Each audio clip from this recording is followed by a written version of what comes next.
Hello, everyone, and welcome to ATL Falcons UK. This is our fourth review show of the season, and it's going to turn into our third therapy show. So we've got a few guests on to help us break it down.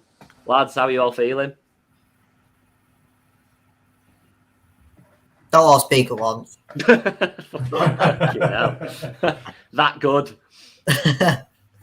I'm feeling great. What a performance yesterday. We were brilliant. The offense were on fire. The defense was lit. How's that, Mark? All right. I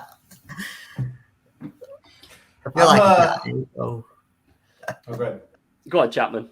I was gonna say I was living the Groundhog Day of this game yesterday. It's like, God, I mean, like it's like we can't not lose games this way over and over and over again. And I wasn't even pissed. I was just like, And then this morning I was like, okay, like Tricky was saying, it's like, all right, the offense looked really great in most of the game. Matt looked like vintage Matt, which was great. And Ridley's, we got some stuff to clean up with Ridley, and that's probably going to be a conversation here today. But there was a lot of probably Cordell Patterson. I mean, let's at least enjoy that. What a revelation, even though we didn't get absolutely. Yeah, it was awesome to see him play.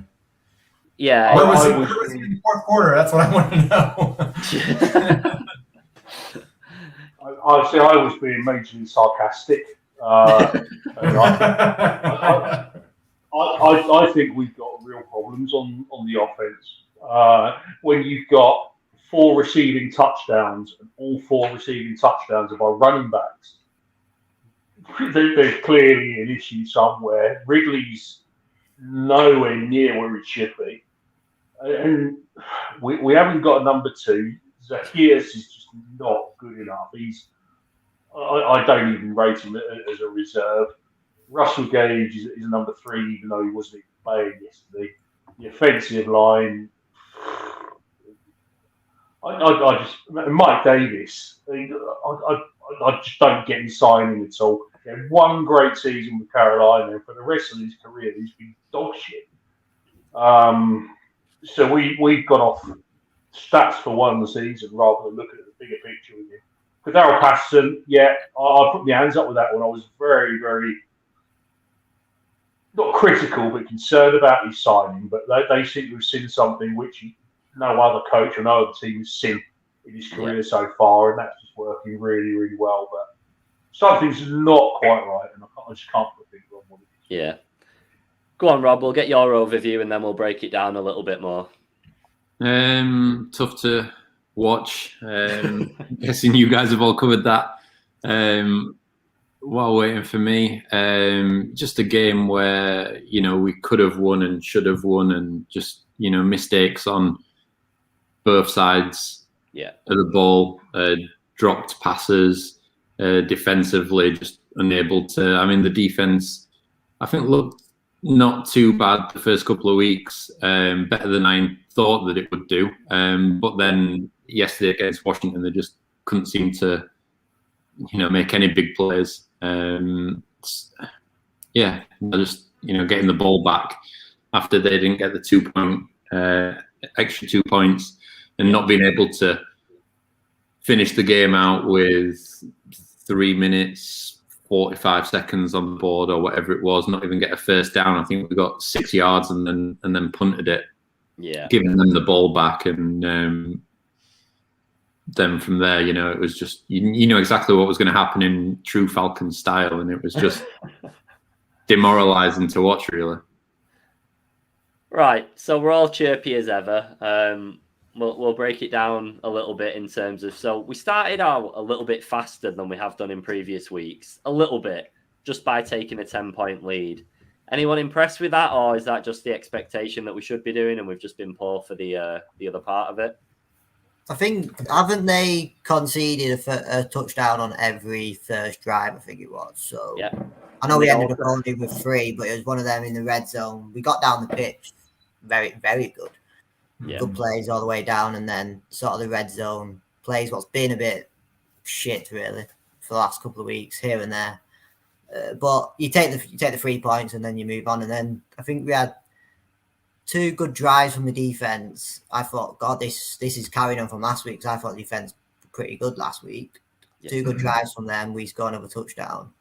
And then after that, the defense just thought, I can't be out playing now. That's what my take was. It was basically like, so good for the first 2 drives, good stop, etc. And then for their touchdown, was it Harris or Moreau? Sort of both together. Moreau. Yeah. Oh, Moreau. Yeah. But I think even Harris in the game, I think he should at least got 1 pick in the game. I think he had them 2 chances that he should have taken one of them, which obviously would have been a massive swing in it. While I'm slightly more optimistic about some of the offense we saw than Tricky, I would say he's right in that I think the overall takeaway from this game, at least from the offensive side and from the defense, is missed opportunities. We capitalize on one thing. We stop a kickoff return at the beginning of the third quarter. We get one of those. We get a pick. One of those picks that Harris missed, or like you said, Tricky. We hit one of those long passes to Ridley. Really catches one of those. That's the difference in the game right there. That's the difference. That's what we're talking about, a win today. So. And in previous years, he would have caught that. So it seems strange that we're not targeting him enough. We're not getting him down. We're not taking the long shot. I know we did a couple of times yesterday, but we just don't seem to be taking the long shots that we have done in the previous years. I think I liked what I saw offensively from us yesterday. I think you can see each week that goes by, you can see that there's progression there, and we are getting better. And like Danny and Cal both said, like the speed on our first drive that we got down the field, and I think that was probably the best drive that we've probably had. Although when the commentator said that Washington had conceded a touchdown on every first drive so far this year, and I thought, that's it, we're not going to score one now. But yeah, offensively, I do see things coming together, and I think the drop passes played a lot into it, and but a lot of them were catchable balls. They weren't dropped passes which were difficult. They were drop passes which were catchable. But I do see progress on the offense. So I don't think that's all doom and gloom. I think this week was more down to in key scenarios and where you needed a big play that we failed to capitalize on it. Yeah. But I think I was talking about this earlier on, especially where Ridley's concerned, because I agree. I thought offensively we'd improved, and I've been saying since week 1. All I want to see is improvement. I'm kind of not as enthused with the defense regressing, but I think that I don't think Washington are a bad team on offense, and I think a lot of people kind of went into this game thinking Washington was some sort of pushover.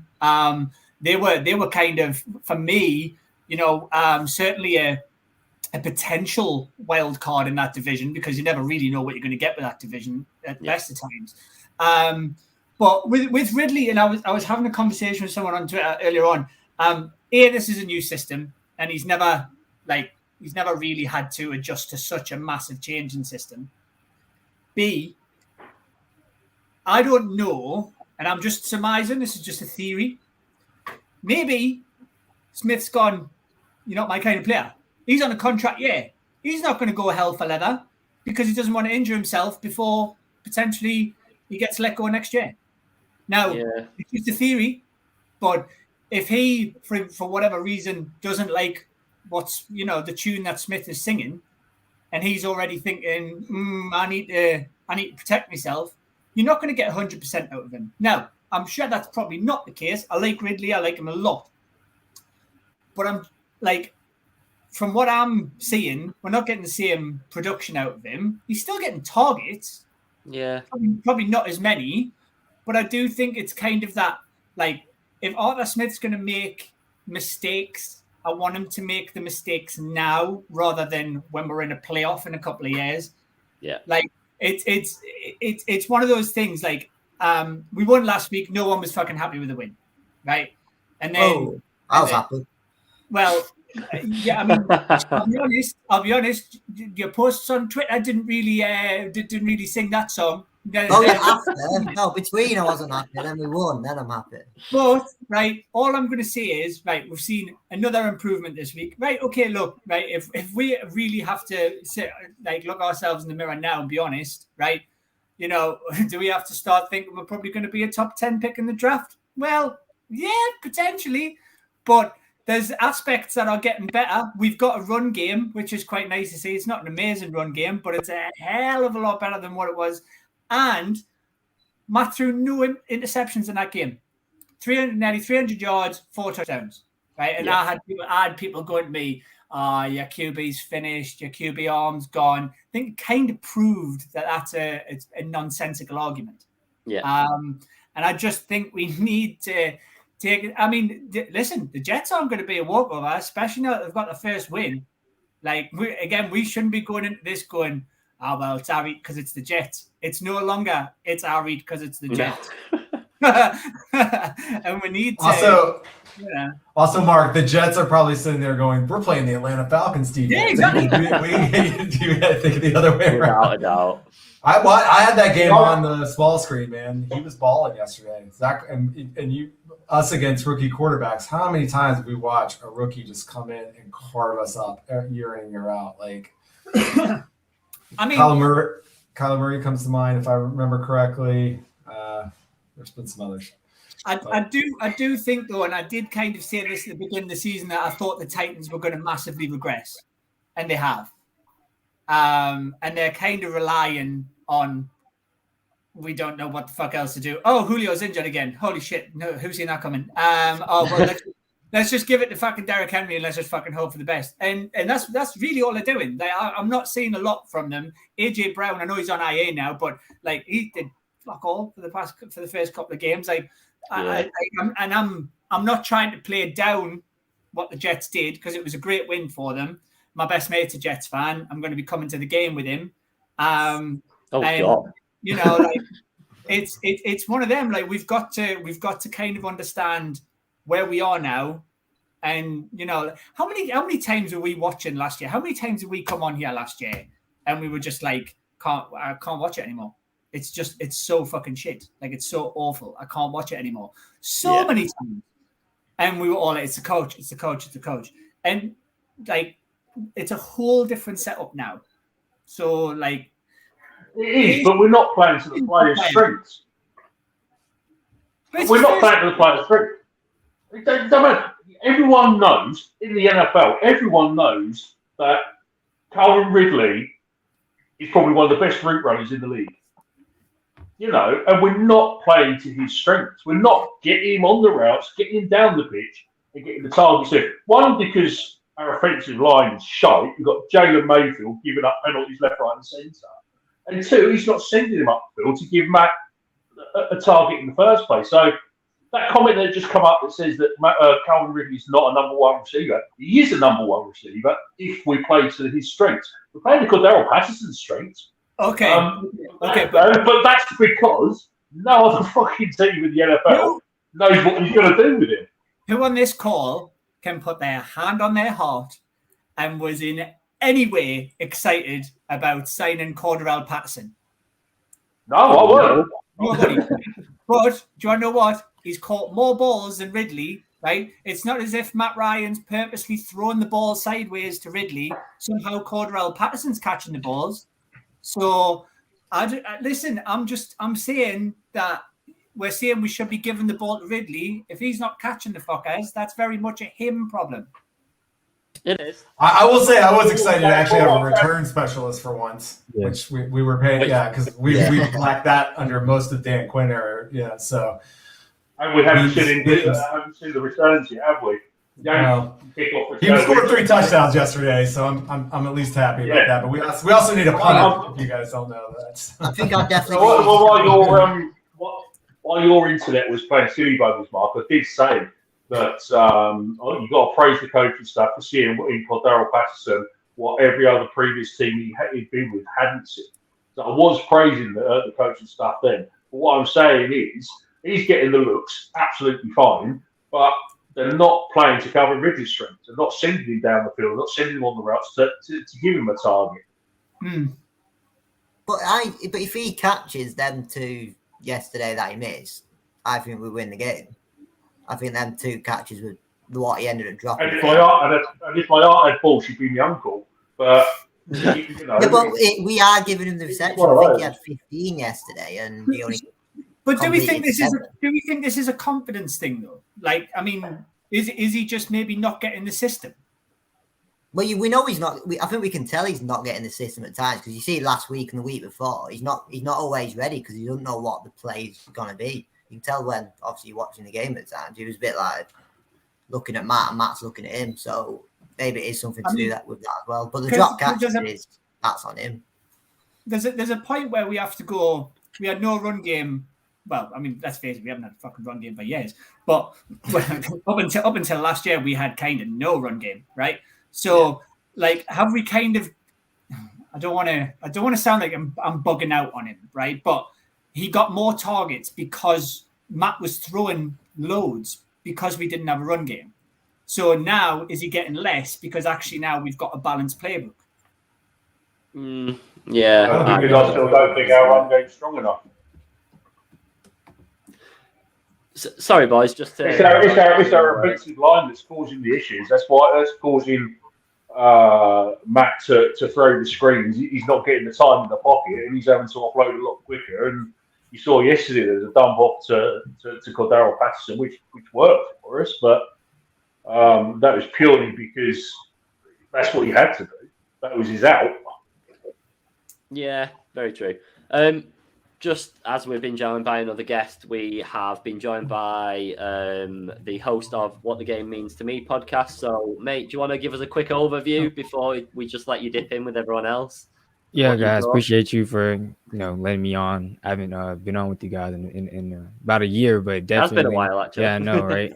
But definitely glad to be on here. I was going to talk about it maybe a little bit later, but figured I'd come on you guys' show and just let it all out. But I mean, overview you guys pretty much covered. I kind of just want to jump in, hop in on the conversation. The one thing I guess for me that bugged me a lot was I felt like, and I kept saying it to the guys I'm in a podcast network with, that our defense was to me improving. Like obviously first week there was no positives for anybody, no side of the ball. Second week I was like, okay, in theory, to me, I'm just making myself feel better, but I was like, in theory, the defense technically only gave up 21 points because of our punter giving Tom Brady a short field, like Tom Brady scoring if you give him the ball on our side of the 40. So I was like, in theory, we only gave up 21 points. Obviously, the two tip ball interceptions by Matt don't count. So I was like, okay. And then 14 points against the Giants. I'm like, all right, they're ascending, they're improving, they're getting better, even with AJ Terrell out against the Giants. So I'm like, all right, we're going into a week where the Giants offense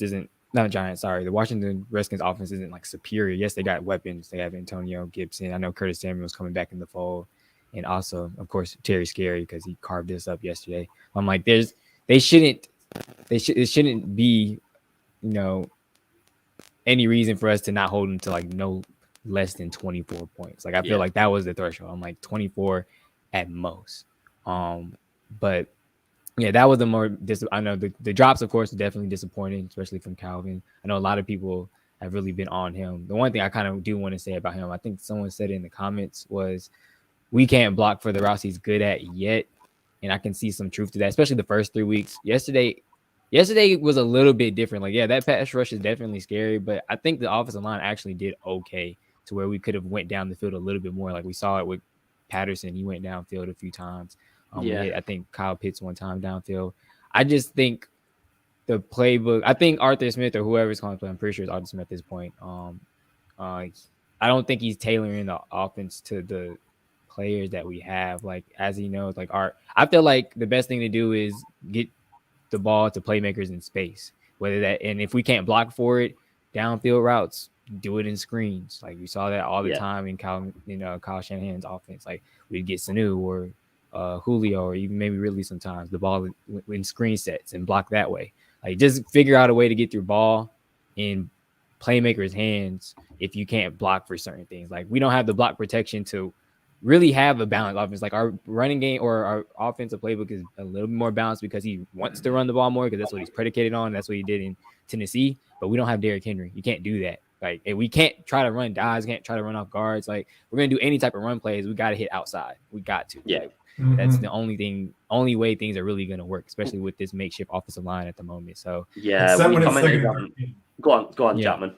I'm sorry, I was gonna say, except when it's 2nd and 13, please do not. Yeah, win the game home. Like, I understand trying to have a balance and not be predictable, but at some point you got to recognize like what we have and what we can do, and you can't continue to try to press your agenda. Like, obviously running the ball 3 straight times with 3 minutes and something change left, like that's obviously not gonna win you games.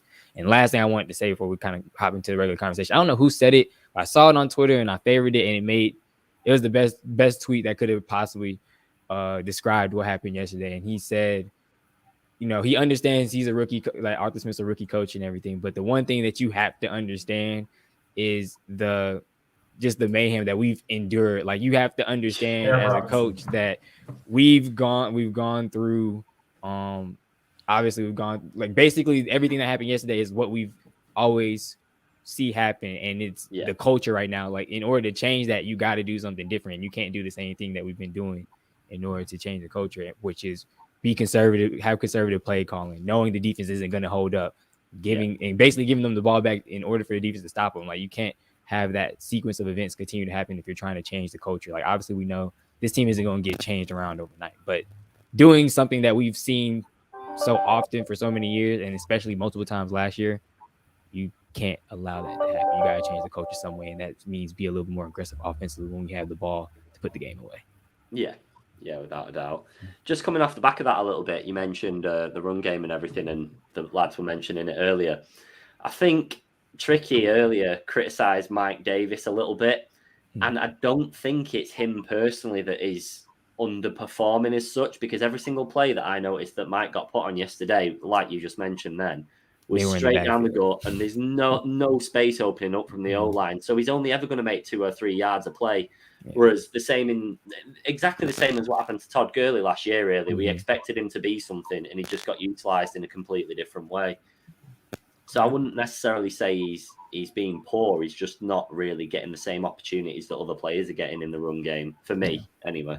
Yeah, every single play. I had to jump, guys, but I want to tell you guys that was Eric Robinson who wrote that tweet that from Falcoholic, and it was like he summed it up really nice. But I hope we have a better result here in London. I agree. I think the improvement was noticeable after getting over being pissed off about losing in the end like that. But I want to see.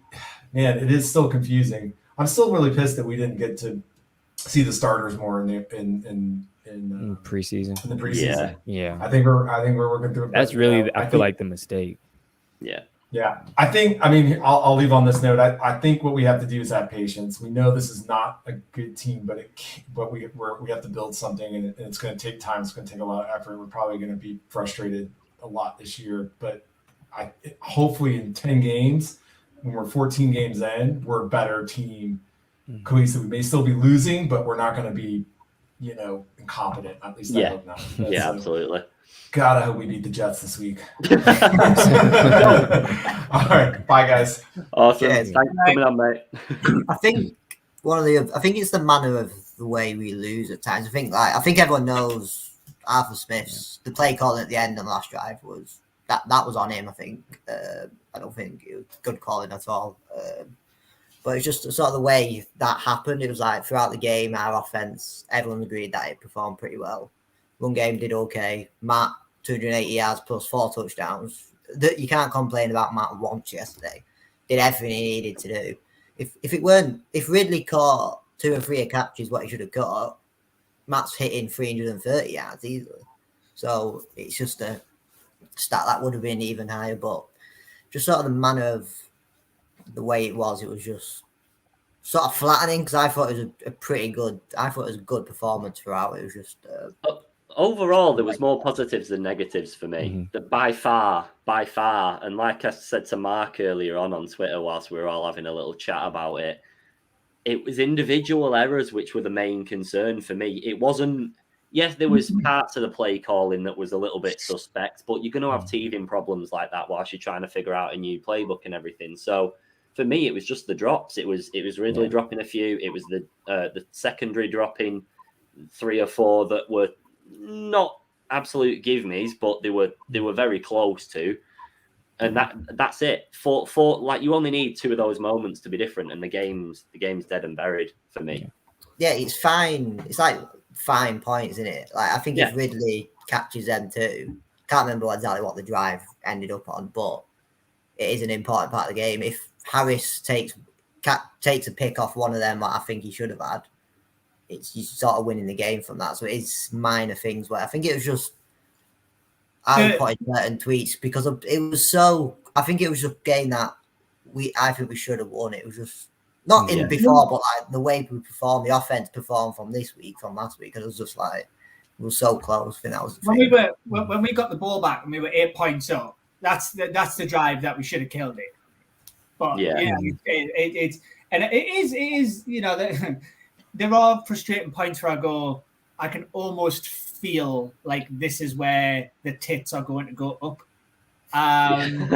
But I do think I like I said earlier on, right? I think that I think we kind of have to bear in mind that Arthur Smith it's his first head coaching gig, right? Yeah. So I have to politely disagree with Jelani and Chapman, because I think if he'd played starters in preseason with the very, I'm not going to say a limited amount of talent, but I think in terms of superstars, we've only got so many. And if any of your main players get injured in those preseason games, then that's on Arthur Smith. He shouldn't have played, because the Falcons fan base is so, it makes me want to rip the pubic hair out of my crotch. That's how. Oh my God! because it doesn't. If we're pissed off, then there has to be someone to blame. So if we played all the starters in the preseason games, and Kyle Pitts had got injured, and I'm just as an example, right? It's, well, what have we wasted a first round pick on that for? It should never have been played in the preseason games. Preseason games mean nothing. Arthur Smith's a bad coach. So unless I kind of feel like unless the guy just keep and he is, Johnny, you're absolutely right to a certain extent. We need to show that culture is changing by winning games, and I couldn't fucking agree more. But, I do think that he is. It's such a poison chalice. And you heard Dean P say it last week. He was like, "Well, it's an ugly win. What else? What else are we supposed to do? Mm-hmm. You want us to put up 40 points a game, and all you're going to do is demean the win." Yeah, and that's where I almost feel like that's the culture that he's trying to fight against, because right now the poor bastard can't do anything right, because if he does something and we win, it's we grind that one out. New York are a shit team. New York Giants yesterday who beat the Saints. And the rhetoric kind of has to come back a little bit to, and I have this conversation with Andy Gallagher all the time, and a few other people on Twitter, is that people go, well, he said we were going to win now. Like, he said it. If we were in rebuild, he should have just said it. And it's like, you want that man to stand there on his first head job in front of the entire world and go, yeah, we're tanking. Sorry, guys. Yeah, we're not going to get Yeah. And then if he'd said that, everybody would have fucking slated him. But everyone's like, no, he said win. He said win now. He said that. And it's like, he's got a roster there which is punched full of just stopgap. I'm going to stop the ship from sinking. I need to get in a defensive lineman who's about 800 pounds, who can't even move without wheels, but he's all that I can afford, so I've got to put him in. And it's we have to compartmentalize that. Actually, he's got a 53-man roster of people he probably knows aren't good enough, but he hasn't got a choice and he's working with what he's got. Yeah. So And sorry, Jelani, that sounds like I totally attacked you there. It wasn't meant to. No, you're good. But I just think like, I'll kind of, I said it at the beginning of the season, we just have to improve, and I feel like we're doing that. And like Killjoys like Cal like to go on angry after a win and angry tweets and like the world's fucking ending, and it's not because we're getting. I love angry tweets, Shirley. A little bit. I get that, Mark, about pre-season. Like the coaching staff can't win at all. If you play starters and they get injured and they're out for the season, the coaching staff get slated for playing them in pre-season. If they don't play them to protect them and you start off slowly, then you should have played them. So they can't win. But yeah, you know, Arthur Smith came out and said, and so did Terry Fontenot as well, saying we're going to win now because, you know, that's the mentality you want. They're going to say that. Yeah, exactly. They're going to say that. I think everybody with a brain could tell, and they knew as well, that this team wasn't capable of going out and, you know, getting to the playoffs, especially with the division that we're in. And it was going to be we are having to be in some sort of transition. So that's where we are. But you do want to see improvement and little bits of improvement. And I think we are seeing that. And everyone knows it's going to take us a couple of years to, you know, start moving this round. But I think what was disappointing for me yesterday is like it's been said already, is that in a winning position where we had opportunities to see the game out, on both sides of the ball, we had opportunities to close that game out. And it was literally like watching the Falcons of the last couple of years, when we just sort of gave up and threw the game away. And that's probably what's most frustrating. Yeah, without a doubt. We've got a few talking points in the comments that I'm just going to get up now about different phases of play and stuff. So we'll start. They're not in chronological order by any means. I saw that comment and I wanted to comment on that when it came up, and it was in the back of my mind because that's the TJ Green one, isn't it, with McLaurin when Heineke like spins away from it was Fowler, wasn't it, and just throws a ball up into the air, which stayed in the air for ages, and TJ Green seemed to be doing a decent job in the back of the end zone covering McLaurin, and then all of a sudden he just like sort of went to sleep, and McLaurin just walked off from him and just caught the ball, and TJ Green just, I don't know, he just it was a shambles. It was a shambles. Yeah, that's the sort of thing that's killing us. That was one of the individual moments that we've been discussing, isn't it? Just that little 2 seconds of shutting off and the game changes entirely, all down to one player. And that was one of the things. There weren't much pressure on the quarterback again. I thought from last week, we pressured the quarterback a lot more, but this week it was like, it's a bit like the first week when we didn't even get close to Jalen Hurts at all. I think Wilson, obviously the Jets next week, Wilson obviously is more and more about quarterback, but I don't know. I think we will. With the way they've been, I know it's going to be a close game for me. I think it's just going to be an absolute shootout. I think it's an absolute cracking game for neutral. I don't know what these people are complaining about. It's two shit teams. But if you're an NFL fan, you watch any team, not playing. But I think it'll be an absolute shootout. But I think next week it will be with their offensive line, which we know it's not great at all. He has been sacked, but hopefully we get closer to the quarterback. Side note though, before the third quarter yesterday, they had 5 sacks themselves though. I didn't even look at the end of the game how many they had by the end. It might have stayed at 5, but that's pretty impressive considering our O-line's in absolute tatters. So it's another one to watch. I know that O-lines are good. I'm fucking well aware of that. But it's like there are improvements in certain players. I know there's a hell of a long way to go, and I still worry for Matt Ryan's life sometimes. But, like I do genuinely think that there are, there's some kind of glimmers of, especially against the Jets. Like, we should be able to contain that defensive line. I'm not saying, give Matt loads and loads of time and space, but I'm kind of, I would imagine that's the kind of game it's going to be. I think the Jets game is going to probably come down to who can pick the ball off. Yeah, it may come down to a timing turnover by one of the side of the ball, because like I said, both of our because our defense is improving a little bit, but their defense, same thing, like Young trying to improve. For me, I'll just jump back real quick and then come back forward.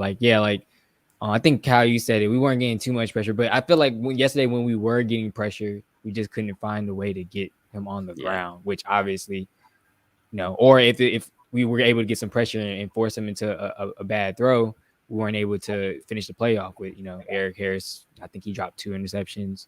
Harmon dropped the interception in the end zone. Like that one was a little wild. And you give teams second chances, especially ones that feel like they're in the game or climbing back in the game.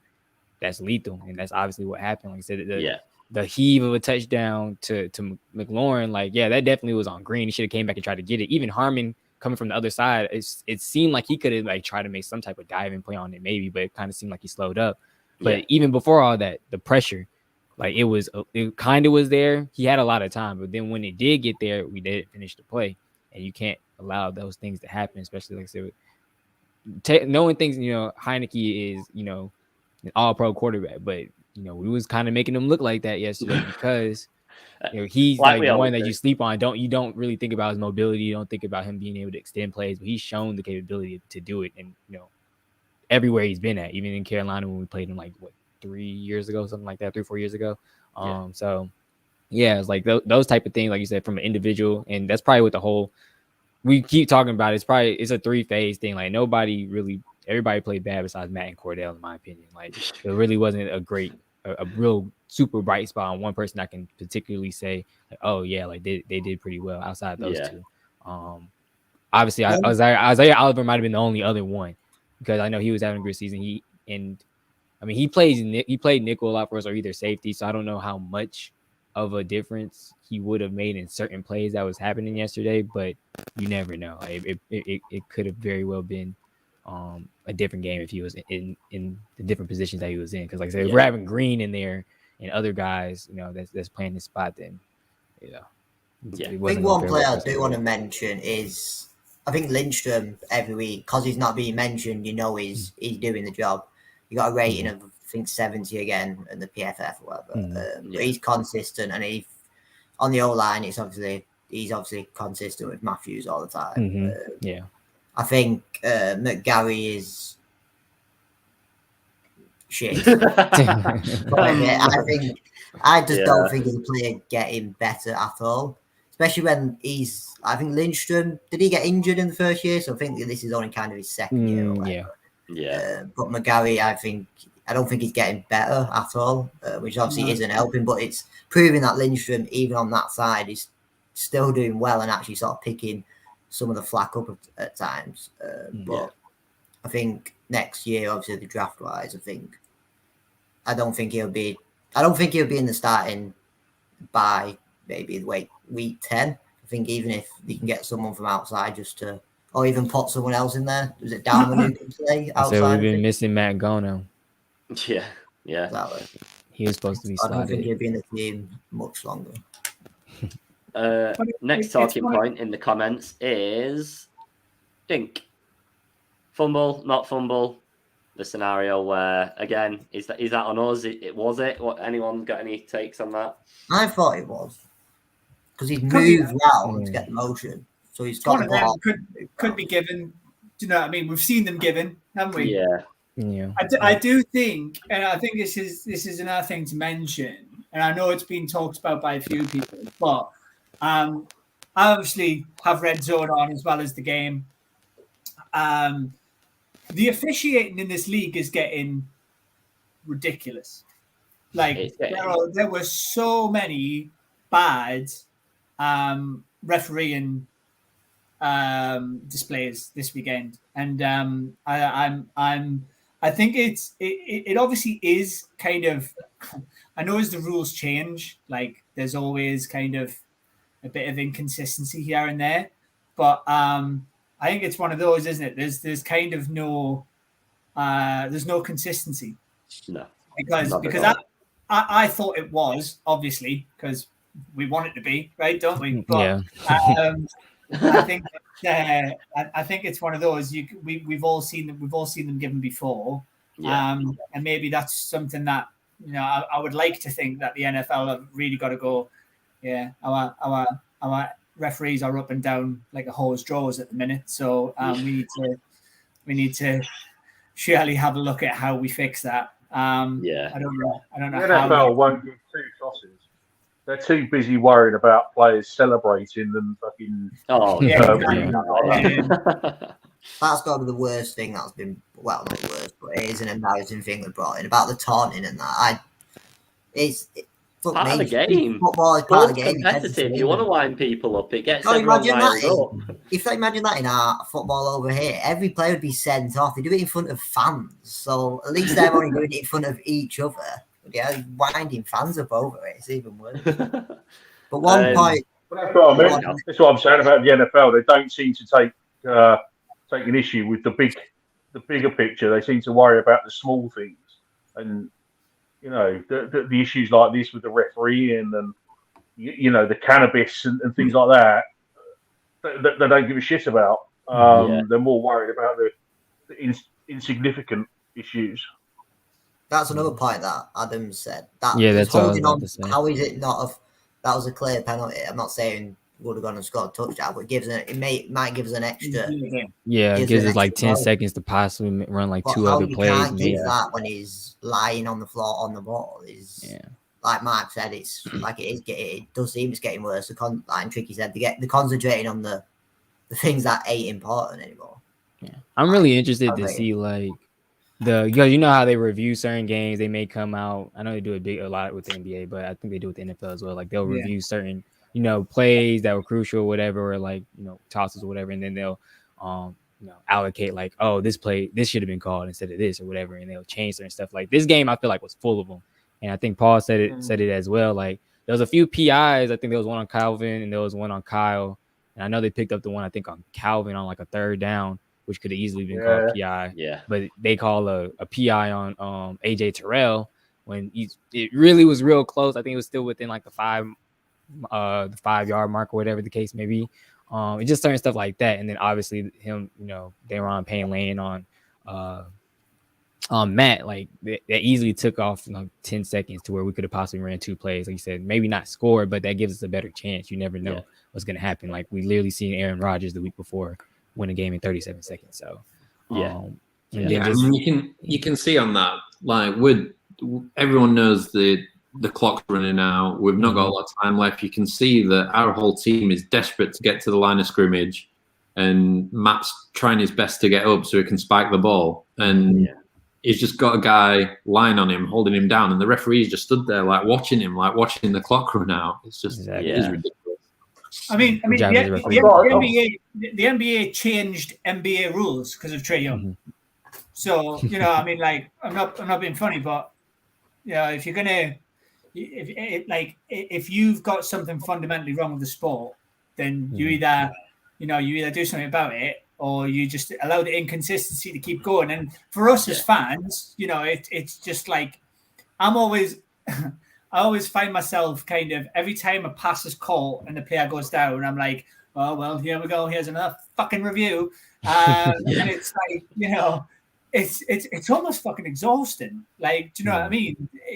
There needs to be something where we can at least kind of understand what's coming next, I think. Just doesn't really feel like that's the case right now.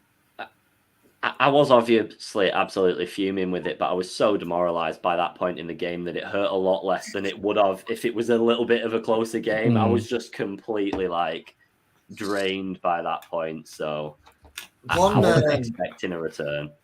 One thing I want to mention is Richie Grant not being. Obviously, we don't know what happens in training and sessions or whatever. But does anyone have anything on that?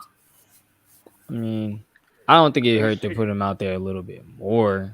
I don't think he got any snaps yesterday. Yeah.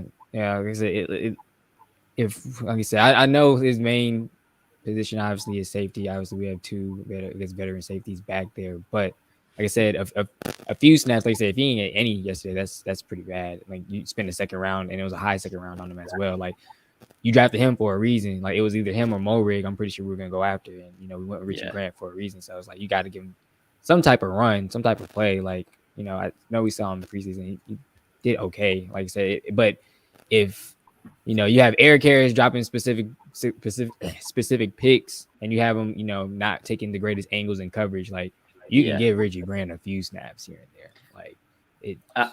I'm not being funny. If Franks is getting snaps of the ball, then everyone else should be as well, because what's going on with that is just like you have to utilize your whole 53-man roster right now. Like anybody right now, if you have a uniform on your back on that sideline, and someone makes a specific mistake, and you're trying to establish a specific culture, like all right, you got to pull and you put the next man up, and some type of punishment. Like you got to give some type of consistency, because then we're just falling into the same Dan Quinn system, like giving a little pat on the back, like, oh, okay, it's all right that you just gave up a touchdown, and took a bad angle, to try to get to the ball. Oh, it's okay that you dropped the pick that was right in your hands. It's okay that you missed a tackle. Like you got to be able to correct these certain things.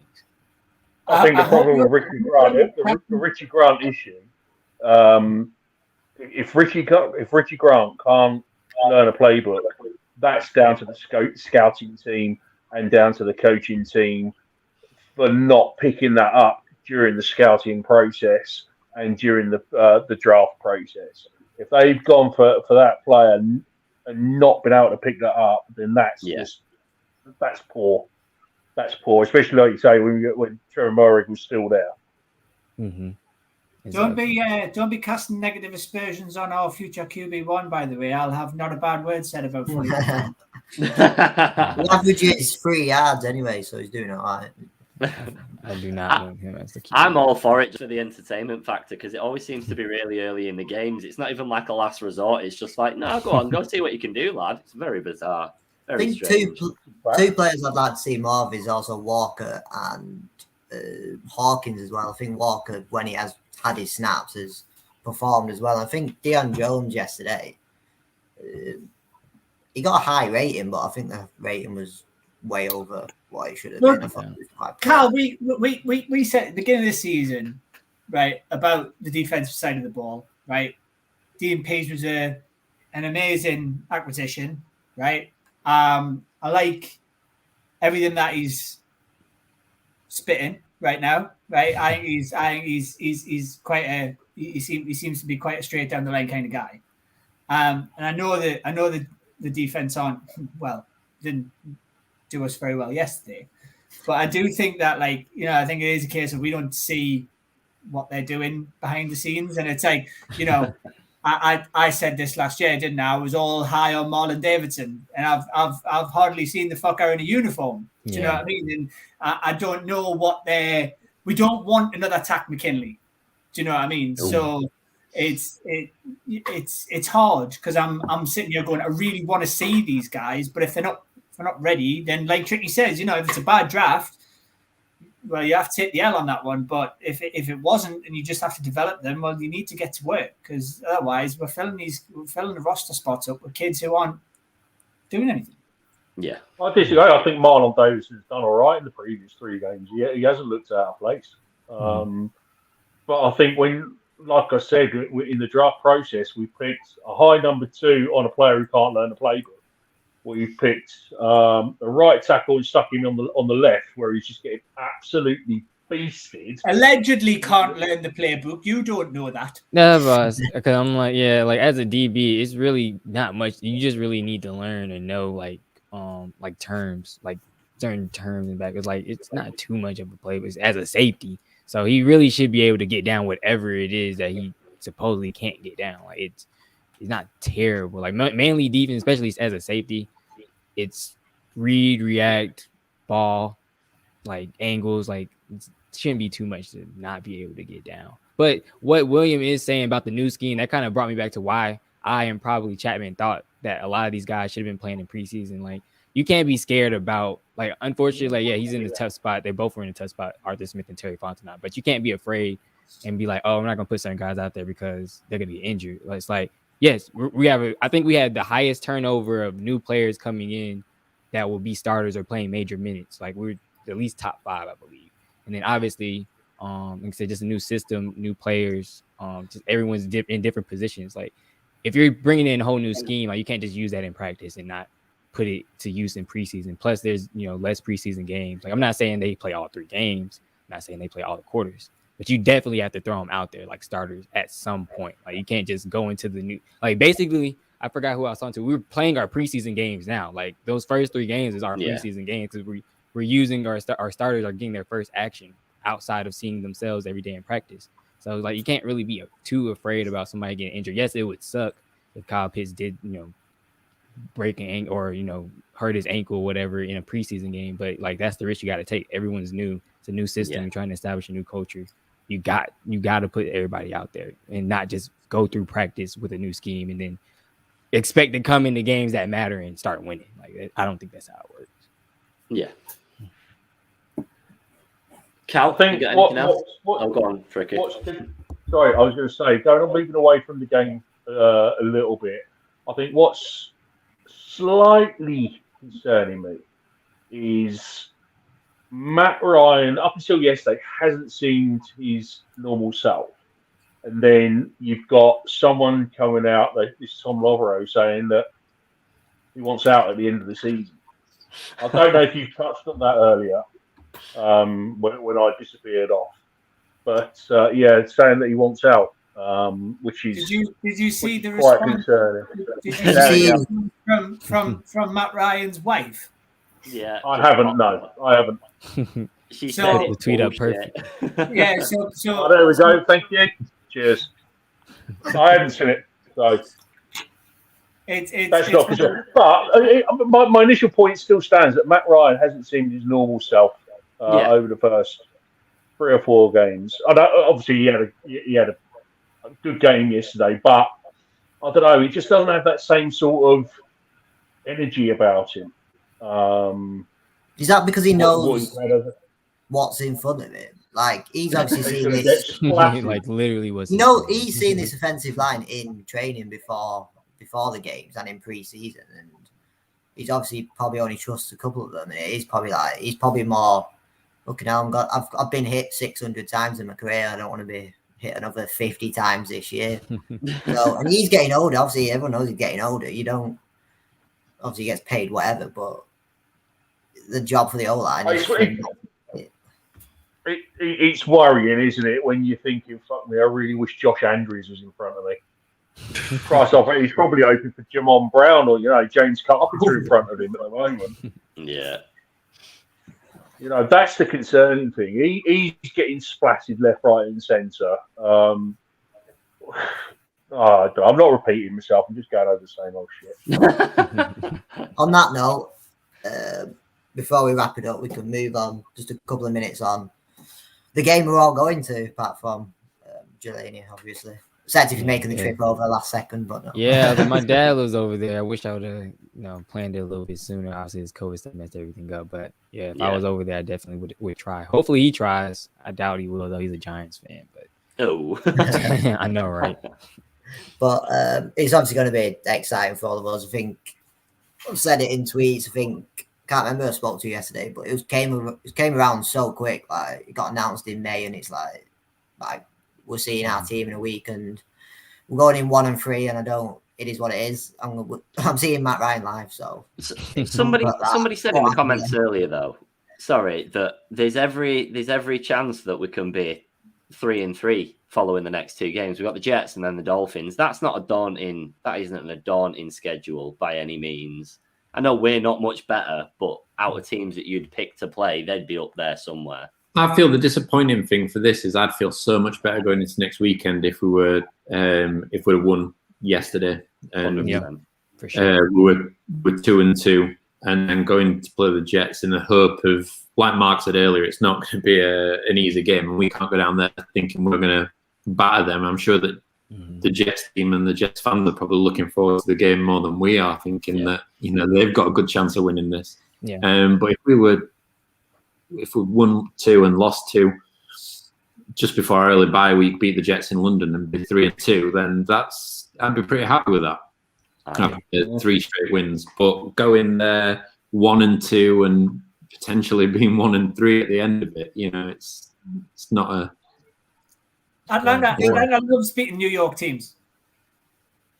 Good point. I'm just looking forward to seeing the Falcons. That's all. All I'm looking forward to is going down, bit of a social day, having a bit of a laugh. Result, I'll go home, kick the dog. I'm not worried about that. But I'm just more excited about that. Jelani, by the way, I've got one spare ticket, so if you can get a flight. Then, wow. I was like, yeah, it's gonna be an expensive one, but I'll look into it. I'll definitely look into it. There's a spare bed in our hotel room as well, mate. So you're all sorted if you get. Oh, is there? Yeah. Yeah. Well, you never told me that, Danny. What stadium is it at? I forgot because I think my dad. Lane, Tottenham. Okay, cool. That's what I figured. All right, yeah. I don't know where my dad is. The best football stadium in the UK. Yeah. That's all you get, though. Shit team, best football ground. I think normal order came back this weekend, didn't it, Cal? By the way, good result last week. Did you watch it? Absolutely slaughtered you over the park. Still above you in the table, though. That's a trophy for you, lot. Yeah. Well, they're not used to trophies over there. But I think you can't bloody talk. When was the last time Newcastle won anything? I'm not gonna get involved in silly discussions like that. Anyway, just going back to what Rob said, and I think it's right, isn't it? Yeah, we'd love to be in a bit of a better position going into this game against the Jets, and I think the Jets have tanked. You know what I mean? They had a loaded draft. They've got a new coach, just like we have, right? So I'm certainly not going to sit here and go. I think that it's still a winnable game. Mm-hmm. We all know that. Do you know what I mean? And I think look, you know, we had a really, really kind of dogfight kind of win against the Giants, who then went and beat the Saints yesterday. So actually the whole rhetoric about, you know, the New York teams being shit, well, I don't think that's quite the case. But I think what we kind of have to bear in mind is, for us as UK fans, we have to enjoy it. We have to, because we're finally getting to see our team. I wasn't following NFL when, you know, we did that when we lost in the fourth quarter to the Lions the last time that we were here. And let's just hope that, you know, we've got to make the most out of it. And again, we just got to let's just try and fucking be happy, boys, for fuck's sake. And I was gonna say, y'all definitely got to enjoy this one. Like, no matter the result. Someone block Adam out of the chat, will you? Because don't put that out into the atmosphere. And I'm not going that far. For me, like you said, it's just like it's similar storylines, just like, you know, Rob and Mark just said. New coaches, new turnover, new faces. Obviously, right now, I mean, we have Matt as a quarterback while they have Zach Wilson. Which definitely could fare and be the difference. But very similar teams. Like, they're coming off a win, a big win, overtime win against the Titans, who a lot of people thinking will win the AFC South and be in the playoffs. So they're riding their high horse. Like, they're coming in licking their chops right now. And for us, like Rob just said, I would have felt a lot better if we went into this week with a win, and I'm sure the team would as well. But again, it's one thing they can't get down on. Like, and I keep throwing it on Arthur Smith and, you know, about the culture change and everything. They got to establish that, like, yes, it's one that got away, but definitely got to move on. I'm hoping they leave for London today or tomorrow. Like, I feel like another big thing. They leave Thursday. That's too late. I know. You'd think you'd want enough time over here to. Like, I feel like they need a good. Because all to do with COVID, especially with it being it's a half two kickoff as well, so it's obviously early. True. I forget about that, but I just felt like it helps with like the bonding thing. If certain people don't know the playbook or just extra practice, like, you need that time. Like, they need as much as they need as they can get. Because, like, yes, if we lose to the Jets, and the way we already talked, Mark already said it. Like, our fan base, everybody knows how our fan base is. It's very, very wishy-washy. It's very in the now. Like, if something goes wrong or haywire, like you said, even in the win, people were bashing the win. It's like you can't do that. Like, you have to you got to take the positives with the positives, and win is a positive, no matter how you get it, no matter how you look at it. So, Giovanni, can I just ask though, right? Yeah. How long is it going to be if we win on Sunday before some pompous arsehole turns out and goes, well, it was only the Jets? How long? You know what I mean? Like, it's going to take. Is it right when that 0.1 second go off? No matter what the score is, the tweets in the drafts for somebody. I mean, you only beat the Jets. That'll be me. That'll be me. The tweet's already probably in someone's draft. It's right there already. Like, it's already ready to go. In all seriousness, though, if and I'm not saying this just because it's Tottenham, but I'm not sure where the Falcons are basing themselves when they're over here.